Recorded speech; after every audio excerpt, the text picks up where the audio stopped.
और स्वागत है आपका आज के अध्याय वाक्य बनाओ।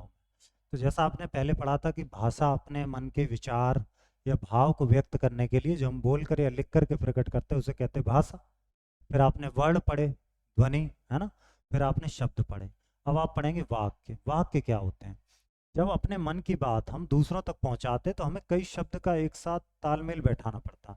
उन शब्दों के सही क्रम देने का जो अर्थ निकलता है, हम अपनी बात दूसरों को समझाते हैं, दूसरों की बात खुद समझते हैं। तो शब्दों के ऐसे क्रम को जिनका कोई मतलब निकलता, अर्थ निकलता, उन्हें कहते हैं वाक्य। आप ऐसे भी बोल सकते हैं, शब्दों का जो समूह होता है वो क्या होता है? वो होता है वाक्य। ठीक। अब जरा आप देखें, चित्र में खड़ा रमन अपने मन की बात हमें बता रहा है, जिससे वाक्य बनते चले गए। ये देखिए रमन क्या बोल रहा है, यह मेरी घड़ी है, पहला वाक्य। दूसरा, इसमें दो सुइयां हैं, ठीक है, दूसरा वाक्य। तीसरा, एक सुई घंटे की और दूसरी मिनट की सुई है। चलिए, यह मुझे मेरे दादाजी ने मेरे जन्मदिन पर दी थी, मैं इसे हमेशा अपने पास रखता हूँ, यह मुझे बहुत प्रिय है। ये सारे वाक्य हो गए। शब्दों के ऐसे क्रम को जिसका कुछ अर्थ निकलता है उन्हें क्या कहते हैं? वाक्य।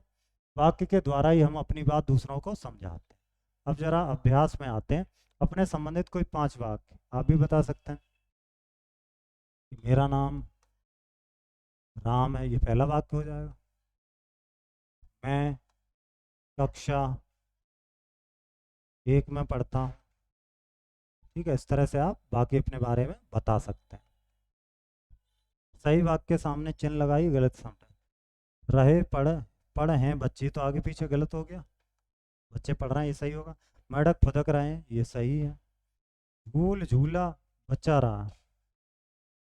हाँ, घर पापा गए, ये तो गलत ही हो गए दोनों। फिर रविवार का अवकाश, बिल्कुल सही हो।